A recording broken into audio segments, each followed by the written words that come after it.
One of the great luxuries that a franchise like Terminator allows you is you can simply just cast the best actor for the role. So we have a massive international cast. Kyle Reese and John Connor are both from Australia.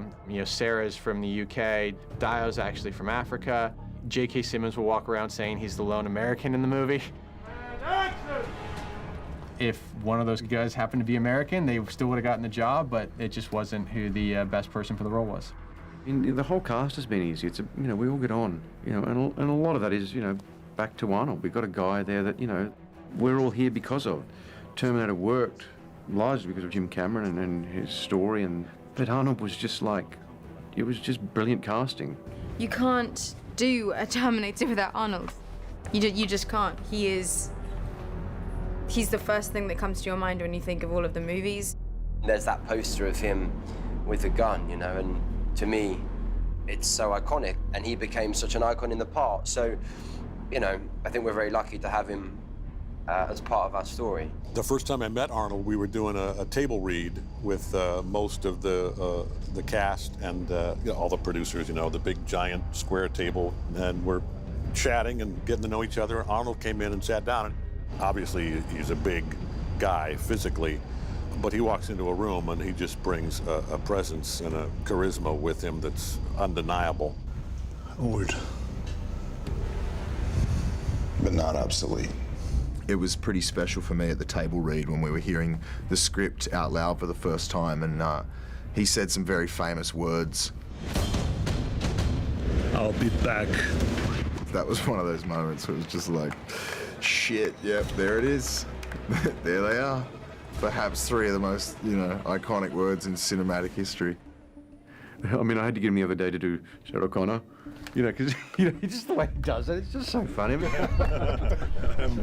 I'm back.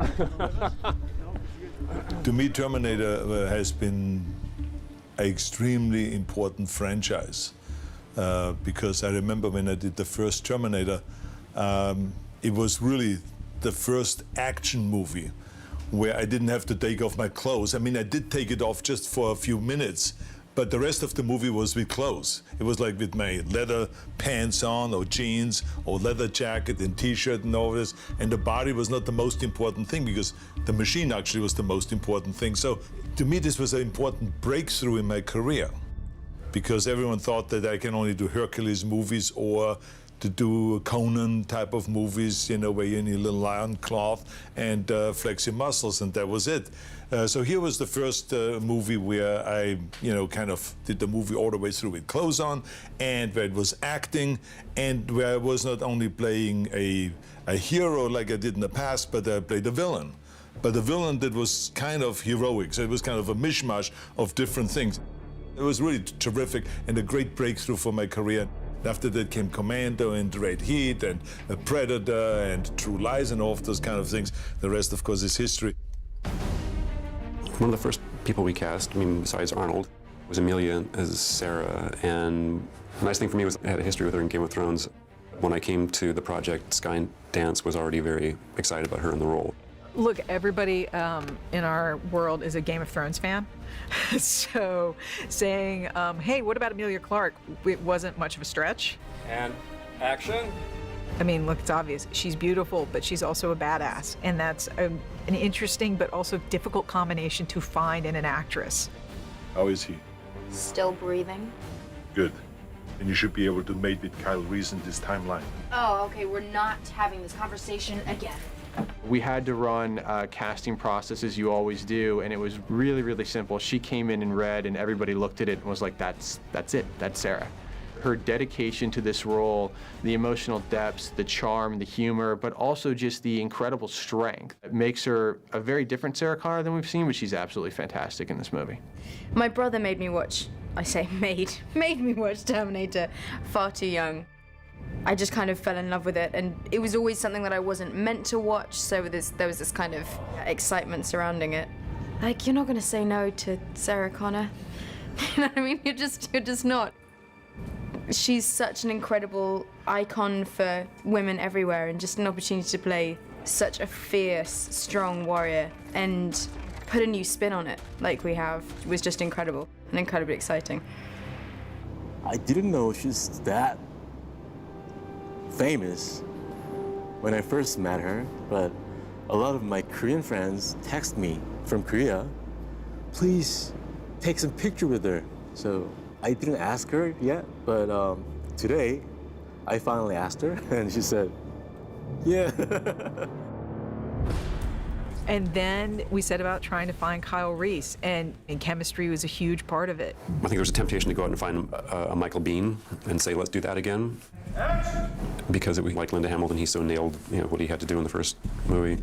But after a while, as you work on the material, this is a different take on the character. We're exploring different things, and we then just set out to find the best guy for the role. I had the privilege of working with Jai a couple years ago on Jack Reacher, which is a movie we did with Tom Cruise, where he played a very different character. He played the villain of the film. This is insane. All of it. This is not the mission. Yeah, well, We really actually ran a completely open casting process. Jai came in, and we actually questioned a little bit, does he have the range to play such a drastically different character?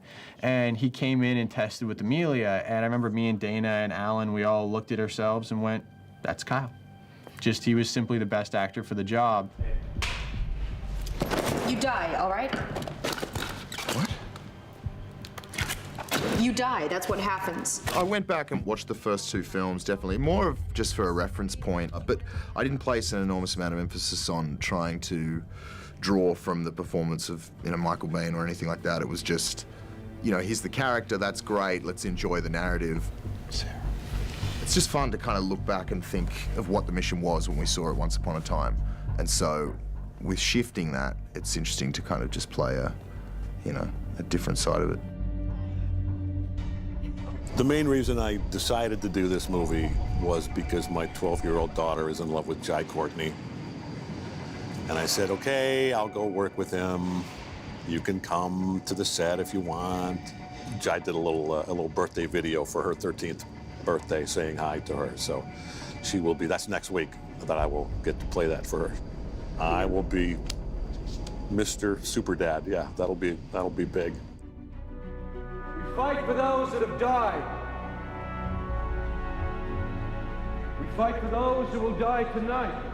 John Connor, we knew, was going to be one of the hardest roles to cast because he has to be charismatic. He has to be a guy who people who have no hope look at, and he is their hope. Not literally, but figuratively, he is their Messiah.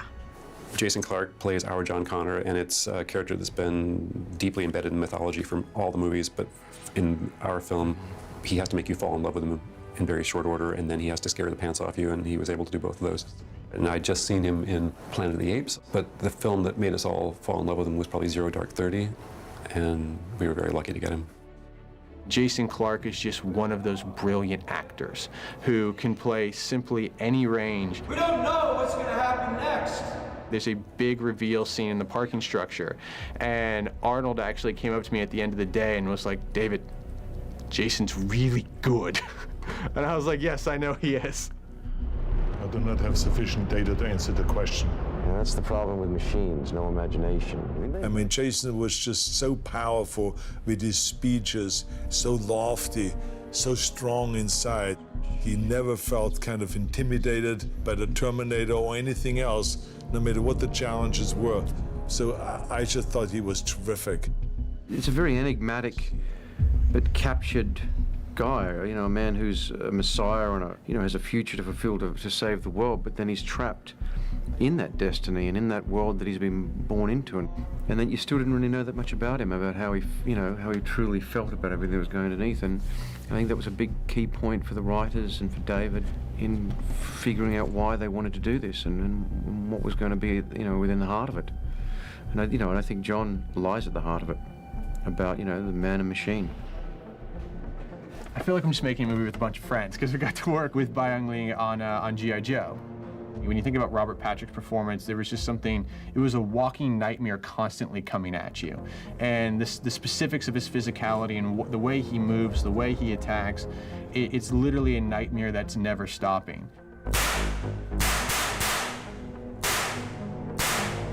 It looks easy on the surface because you're not talking that much, and it's really difficult because you have to move in a way that is specific but yet different and creepy and scary all at the same time. And you also have to have a physicality. You have to have a real physicality for the role. And we knew from G.I. Joe that he had that in spades. I literally remember thinking, well, it's only a couple of weeks. I have no idea if he'll want to do it. And we called him, and it turned out that it was actually one of the franchises that he loved and was kind of like the ultimate dream for him to be in Terminator. And so at the end, he's like, I would have done it for nothing. I just wanted to be in this movie. This movie influenced me a lot since I was a teenager. When I was in high school, my friends called me Terminator as a nickname because they thought I looked like him, and also I was the champion of arm wrestling, so they call me Terminator. So it's kind of a coincidence to participate in this project, so it was really great. Primates evolve over millions of years. I evolve in seconds, and I am here. I'm a huge Doctor Who fan, and Matt, as an actor, had all the qualities that we were really looking for. Literally, we wanted somebody who has a quality to him that actually feels slightly inhuman, because what he is playing is the personification of Skynet. He is 100% machine, but also an incredibly complicated artificial intelligence. And we chased Matt Smith down. I mean, I'm not gonna lie, I'd love to say, like, we asked him and he was like, sure, I'm gonna do it. No, we hunted him down to make him be in this movie. It actually took a lot of conversations, as he will actually tell you. It was his mother who eventually said, you're an idiot if you don't do this, that actually got him to say yes, after he had said no about 3 times, and despite impassioned emails, and I promise you, you'll be happy you did this. And action! I think one of the funniest days on this set was the day it was announced that Matt Smith was going to be in this movie, because he coincidentally was here doing hair and makeup, and it felt like the internet went crazy. And now, having spent some time with Matt Smith, I can understand why. One of the great draws for me, really, was A, to play someone that was villainous, because if I look at my career, that's been something that I've always wanted to do, and to get to do it in a franchise like this. I'm 31 now. Sort of growing up in the 80s, I think for anyone who's about my age, the first 2 movies were seminal films, really, and I think they were just really ahead of their time. Oh yeah, did you see it? Did you? Hey, look, I got some frame grabs from the overpass. See? JK I'd worked with a million years ago in Oz when he was a white supremacist, and he's just a joy. JK it's lucky and wonderful for us to be able to watch him win an Academy Award while we're finishing the movie, but it just confirms what we already knew. You remember me? I was younger, more hair, less. We like to feel that we spotted early what the rest of the world caught onto, which is the sort of stunning combination of the ability to be very light and comic, and also to have a lot of depth and understanding, and to have a kind of a performance. I mean, Whiplash is one of my favorite movies of last year. It's an incredible film. Goddamn time-traveling robots covering up their goddamn tracks. Knew it. I honestly, was not looking to do this kind of movie right now, but, there was an inquiry, and I said, let me see the script, and I read the script, and I thought, this is really great. And then I saw, all the people that were involved, and Arnold was back, and the way they deal with Arnold being however much older he is than he was in the first one, and the new actors that they've brought in, and the script, it was just a slam dunk, so I jumped on board. I know what's going on here has to be really, really complicated. We're here to stop the end of the world. I can work with that. Some of the best lines are lines that JK wrote on set himself. I mean, let's be honest. Some of the best stuff, the door line. Yeah. That's the new breacher. Big blast, no shrapnel. Blows the door clean off. For people who can't do that themselves.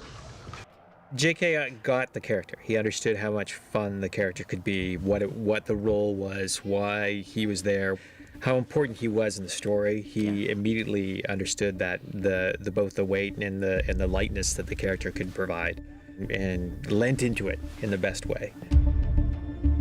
We were so lucky. Yeah. No, we were thrilled to have him in the movie. Actors have egos. We all do, you know. But this team, everybody's here wanting to make the best movie they can and contribute to it. And Arnold is, you know, the most gregarious, fun guy to just hang out with on the set, you know. And then they call action, and boom, he's the guardian, and he knocks it out of the park. And then you know, hang out and have a good time. And it's been a very relaxed, fun atmosphere.